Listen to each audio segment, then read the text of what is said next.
ஒன்று கவனிச்சிங்களா மக்களே, நம்ம ஆட்சிக்கு வந்ததுக்கு அப்புறம் ஒரு விஷயம் ஒன்று நடந்துகிட்டு இருக்கு.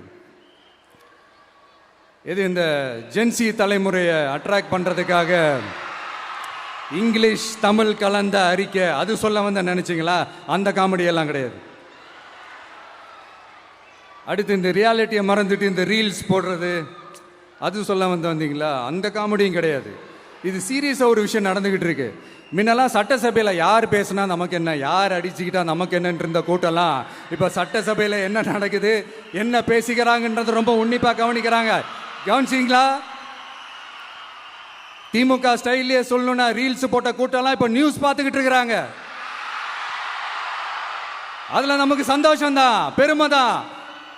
நம்மளுடைய யங்ஸ்டர்ஸ், நம்ம பெண்கள் எல்லாம் அந்த அரசியல் என்னன்னு தெரிஞ்சுக்கணும், அந்த அரசியல் என்னன்னு புரிஞ்சுக்கணும்னு அப்படி ஒரு விழிப்புணர்வு ஏற்பட்டிருக்கு. அதுல எங்களுக்கு சந்தோஷம் தான். இதெல்லாம் யாரால நடந்திருக்கின்றது நான் சொல்லிதான் உங்களுக்கு தெரியணும்னு அவசியம் இல்லை, அது உங்களுக்கே நல்லா தெரியும். இப்படிப்பட்ட நம்ம தெய்வங்களை, இப்படிப்பட்ட நம்ம மக்களை தற்குறின்றது இன்னமும் சொல்லிக்கிட்டு இருக்கிறாங்க. நான் காஞ்சிபுரத்தில் சொன்னதை தான் இங்க நான் திரும்பவும் ரிப்பீட் பண்றேன். நீங்க தற்குறின்னு சொன்னீங்களே, அவங்க தான் உங்களோட அரசியல் வாழ்க்கையே ஒரு கேள்விக்குறி ஆக்கி இருக்கிறாங்க. கேள்விக்குறி ஆக்கிட்டாங்க, இன்னமும் ஆக்க போறாங்க. அன்னைக்கு நான் சொன்னப்போ சிரிச்சவங்களாம் இன்னைக்கு என்ன பண்ண போறாங்களோ? உண்மையை சொன்னாதான் அந்த கூட்டத்துக்கு கசக்குமே. உண்மையிலே நீங்க மக்கள் மனசை புரிஞ்சு வச்சிருந்தீங்கன்னா நீங்க இப்படி மக்களை தப்பாவே பேசியிருக்க மாட்டீங்க. அது என்ன, அப்புறம் அரசியல் புரிதல் இல்லாம மக்கள் நமக்கு ஓட்டு போட்டுட்டாங்களாம். இந்த கவர்ச்சியில மயங்கி மக்கள் நமக்கு ஓட்டு போட்டுட்டாங்களா? நான் என்ன, சரி விடுங்க.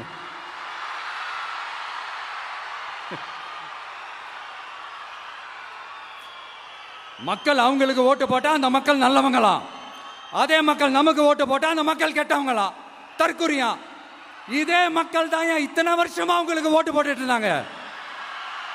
உங்களுக்கு மட்டும் என்ன, வேற ஏதாவது பிளானட்ல இருந்து குதிச்சு ஓட்டு போட்டு போனாங்களா? தற்குறியாமா? தற்குறி நல்லா வருது, வேணான்னு பாக்குறேன். எங்க அண்ணன் விஜயகாந்த் அண்ணன் சொல்ற மாதிரி,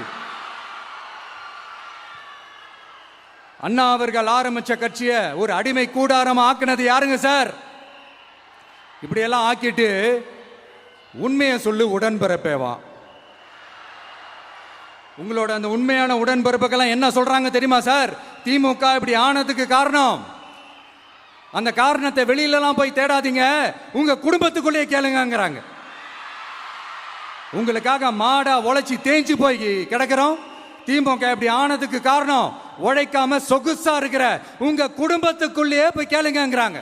ஒவ்வொரு திமுக தொண்டனும் அதை சொல்றாங்க. அதை புரிஞ்சிக்காம நம்மளையும் நம்ம மக்களையும் தப்பா பேசிக்கிட்டு, நீங்க மக்களை தப்பா பேசுனீங்கன்னா இந்த விஜய் வந்து கேள்வி கேட்பான், சும்மா இருக்க மாட்டான். இந்த விஜயும் தமிழ்நாட்டு மக்களும் வேறு இல்லை. இந்த விஜய் தான் தமிழ்நாட்டு மக்களோட ஒரு உண்மையான ஒரே பிரதிநிதி. இது இன்னைக்கும் சரி, நாளைக்கும் சரி, நாளன்னைக்கும் சரி, இதுதான் நிஜம். மறுபடியும் சொல்றேன், நமக்கும் மக்களுக்கும் இடையே இருக்கிற இந்த பூர்வ ஜென்ம பந்தத்தை, அந்த உறவை ஏதோ இந்த சதிகள் சூழ்ச்சிகள் பண்ணி யாராலையும் எதுவும் கெடுக்கவே முடியாது. கெடுக்க ட்ரை பண்ணீங்க நம்ம ஆட்சிக்கெல்லாம் வரதுக்கு முன்னாடி. என்ன சதிகள், என்ன சூழ்ச்சிகள், என்னென்னலாம் பண்ணி எப்படியெல்லாம் தடுத்துடலான்னு. ஆனா இப்ப ஆட்சிக்கு வந்த இந்த சாமானிய மக்கள் ஆட்சியை நீங்க இந்த எதிர்கட்சியா இருக்கும் போது ஒன்று யூஸ் பண்ணுவீங்கல்ல, இந்த பழைய டெக்னிக், அதெல்லாம் யூஸ் பண்ணி நம்மளையும் மக்களையும் பிரிச்சலாம்னு நினைச்சீங்கன்னா அது ஒரு காலம் நடக்காது. மக்கள்லாம் ரொம்ப தெளிவாயிட்டாங்க சார், ரொம்ப தெளிவாயிட்டாங்க. அதனால ஒரு ஆக்கப்பூர்வமான ஒரு எதிர்கட்சியா செயல்பட்டு மக்கள் மனசை வெல்ல பாருங்க.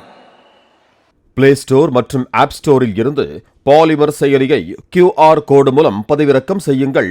செய்திகளை உடனுக்குடன் பெறுங்கள்.